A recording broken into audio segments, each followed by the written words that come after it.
Ce que vous avez devant les yeux n'est pas le résultat de la numérisation des salades, mais bel et bien de l'agriculture ultramoderne, ce qu'on appelle des fermes verticales.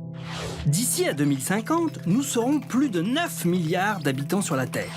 Sachant qu'un individu engloutit en moyenne près de 73 tonnes de nourriture au cours de sa vie, miam miam miam miam miam miam, une question se pose. Comment nourrira-t-on les habitants de la planète dans les années à venir? La réponse la plus simple consisterait à augmenter la surface des terres agricoles. Oui, mais 80% d'entre elles sont déjà surexploitées. Alors que faire? Réduire la taille des forêts, par exemple, pour en faire des surfaces agricoles. Oui, mais ces régions représentent le poumon de la planète. Le risque, c'est l'asphyxie. Une autre solution controversée serait de cultiver des OGM, des organismes génétiquement modifiés, pour être plus résistants et avec un meilleur rendement à l'hectare. Alors c'est vrai, ça peut donner de beaux fruits. Mais l'ennui, c'est qu'on ne connaît pas les conséquences à long terme sur la santé. Coucou!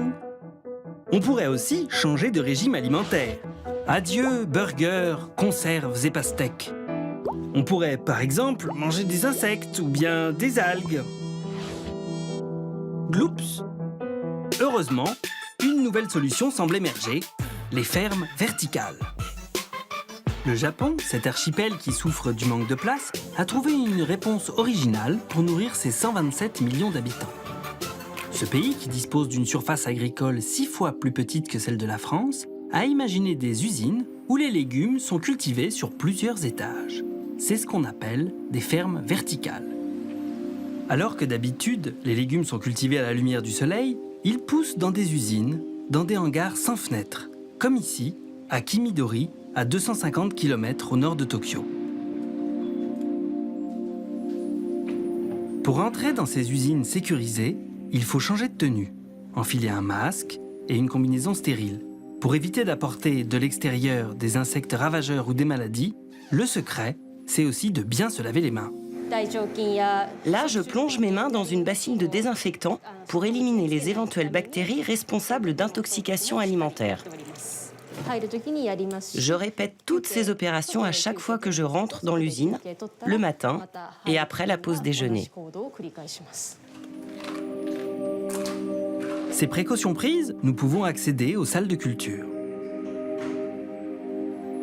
L'usine Kimidori, lancée en avril 2013 dans le village de Kawoshi, est un parfait exemple de ferme verticale japonaise. Pour produire davantage sur de plus petites surfaces, les végétaux sont disposés en rangées superposées, comme ces ravissantes salades. Ces légumes sont donc cultivés à la verticale.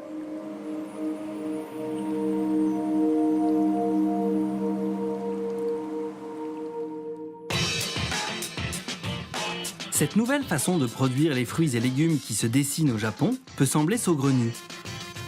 Mais pour Vincent Calbeau, architecte visionnaire, c'est une nécessité qui répond à la densification de la ville.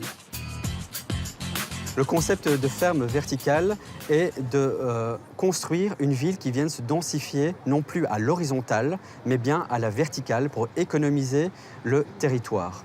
Il a été initié principalement dans le sud-est asiatique et notamment au Japon ou à Singapour. Ils ont imaginé un nouveau système pour venir étager des champs d'agriculture, des vergers et des potagers suspendus pour produire eux-mêmes leur propre alimentation là où elle est consommée, visant ainsi un modèle de ville très peu énergivore. La première chose à faire pour cultiver des légumes à la verticale dans un hangar, et pour que les plantes soient heureuses, c'est d'abord d'apporter de la lumière. Dans la nature, les plantes ont besoin de soleil pour pousser. Les végétaux captent l'énergie lumineuse grâce à une véritable petite usine, la chlorophylle. Puis, ils l'utilisent pour décomposer le dioxyde de carbone puisé dans l'air et l'eau puisée dans le sol. Ils peuvent ainsi fabriquer de la matière organique et donc grandir. C'est la photosynthèse. Mais empiler les végétaux les uns sur les autres produit de l'ombre. Et, privés de lumière, les plantes meurent. Pour résoudre ce problème, les scientifiques utilisent un éclairage totalement artificiel entre chaque étage. L'usine peut ainsi produire des légumes toute l'année, indépendamment des aléas météo. L'usine produit tous les jours 1000 à 1300 salades et emploie 10 à 12 personnes.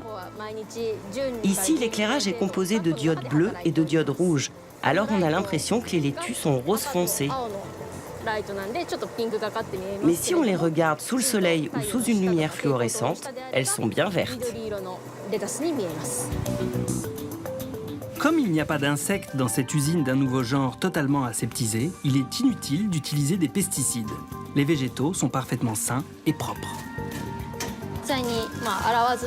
Nous vendons notamment ce produit, un mélange de salade que l'on n'a pas besoin de laver.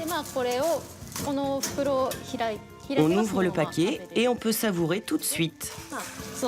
Il n'y a plus qu'à mettre de la vinaigrette. C'est très bon. Et d'ailleurs, les responsables de l'usine affirment même qu'ils peuvent maîtriser le goût de leur salade simplement en ajustant les différents paramètres de culture. Le goût est moins amer. Les enfants et les personnes qui habituellement n'aiment pas les légumes apprécient cette salade.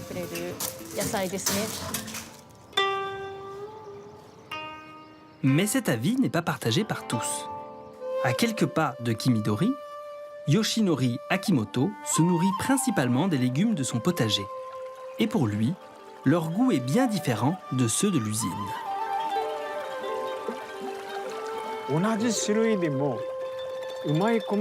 Pour une même variété de riz, c'est la terre qui est importante. C'est elle qui fait que le riz est bon. Les légumes de Kimidori, je me suis tout de suite demandé quel goût ils pouvaient avoir. Et puis j'ai goûté. C'est vrai qu'il y a un goût de légumes. Mais c'est différent de ceux que je cultive. Les légumes sont plus légers, manquent de consistance. C'est difficile à décrire, mais c'est comme ça.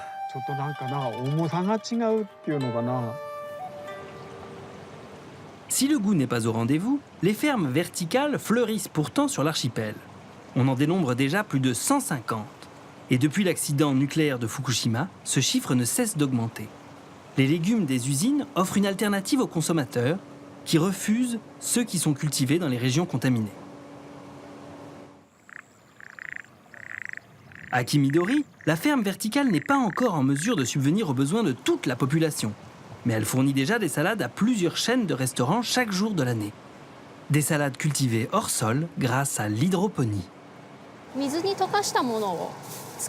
Ici, les racines trempent dans l'eau où elles puisent les nutriments dont elles ont besoin. Comme il n'y a pas de terre, on pose la graine sur un bout d'éponge et ensuite, ça pousse.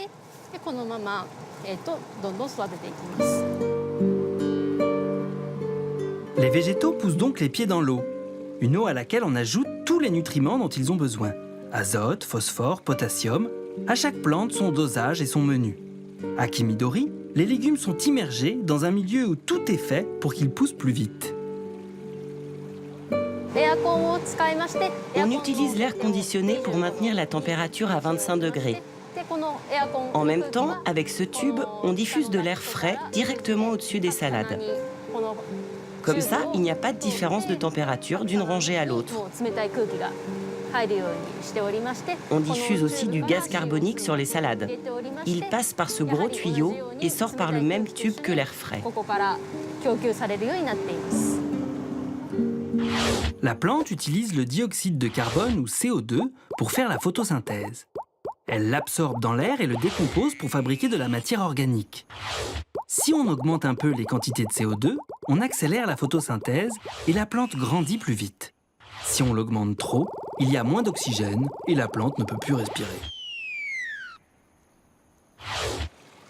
Lumière, nutriments, température, dioxyde de carbone.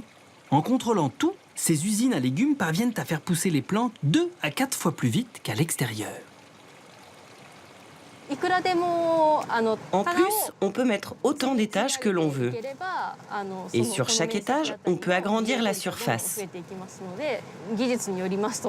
Cela dépend de la technique, évidemment, mais il n'y a pas de limite dans l'absolu. Seulement, à chaque fois, il faut rajouter de la lumière et cela augmente d'autant les frais. C'est le défaut majeur des fermes verticales nippones. Elles sont gourmandes en énergie et cela coûte cher, ce qui se ressent sur les prix des légumes. Pour séduire les consommateurs, elles vendent à perte. Et pour l'instant, à peine 20% de ces usines sont rentables. La solution pourrait venir des diodes électroluminescentes, les LED de nouvelle génération. Encore moins consommatrice d'électricité, elle pourrait s'avérer plus économique sur le long terme.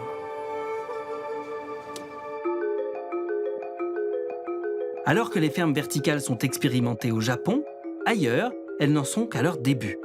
Les réalisations tardent à voir le jour, mais le concept, lui, prend de l'ampleur et rassemble de nombreux partisans, dont Vincent Calbeau. En Occident, en France, en Allemagne, aux Pays-Bas, en Espagne, le but est de réinventer le modèle agricole du XXIe siècle en venant rapatrier cette agriculture au cœur de la ville. J'ai décidé de porter une idéologie de société pour inventer les nouveaux paradigmes qui répondent justement à ce croisement de crise écologique et de crise économique majeure dans laquelle nous sommes plongés actuellement. Pour présenter au monde son nouveau modèle agricole urbain, Vincent Calbeau a imaginé une tour, la Dragonfly. Cette ferme verticale de 600 mètres de haut pourrait un jour héberger 50 000 personnes et en nourrir 150 000 en plein cœur de New York. Mais avant de voir fleurir ces projets futuristes un peu partout sur la planète, le Japon continue d'expérimenter et tente de résoudre notamment les problèmes de croissance des végétaux. Toru Maruo est agronome à l'université de Chiba, près de Tokyo. Il est l'un des meilleurs spécialistes japonais des fermes verticales. Il rappelle que ce type d'agriculture n'est pas encore à la portée du premier venu. Tout le monde pense que c'est très facile. Il y a beaucoup de visiteurs étrangers qui viennent ici. Un Chinois, par exemple, a pris beaucoup de photos, puis a construit une usine un mois après, mais ça ne marchait pas très bien. C'est comme en cuisine. Même si l'on suit la recette d'un grand cuisinier, on n'arrive pas au même résultat. Il y a une technique et un savoir-faire.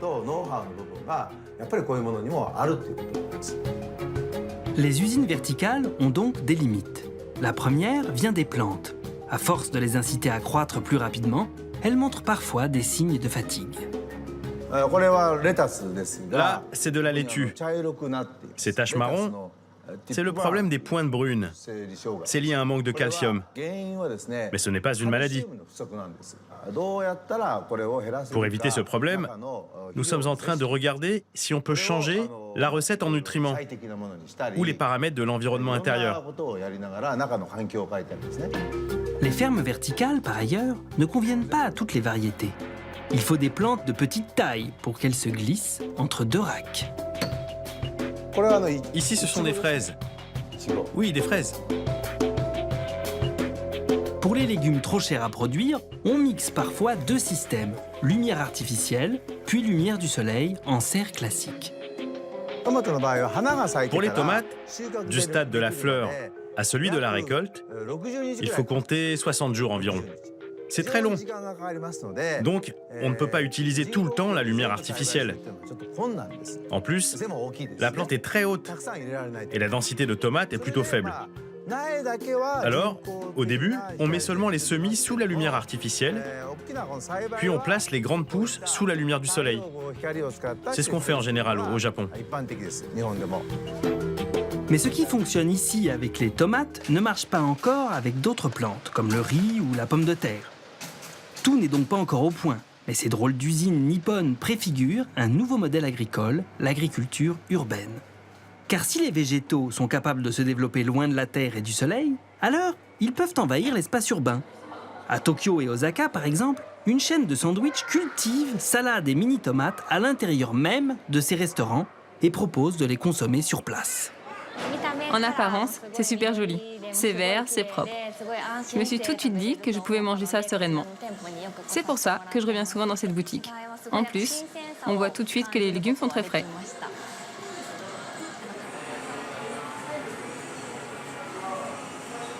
S'il reste encore de nombreuses étapes à franchir, la révolution de l'agriculture urbaine est bel et bien en marche, comme le rappelle Vincent Calbeau.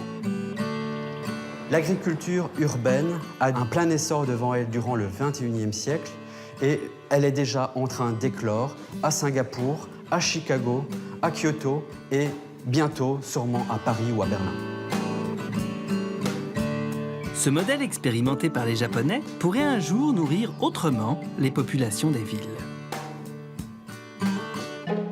En attendant attendant qu'elles fleurissent dans nos villes, les fermes verticales continuent de pousser sur notre site internet. Rendez-vous sur arte.tv/futurmag pour découvrir les meilleures initiatives de fermes urbaines. Mais surtout, passez à l'action. Apprenez à créer et à cultiver vous-même votre propre potager vertical. Tchuss!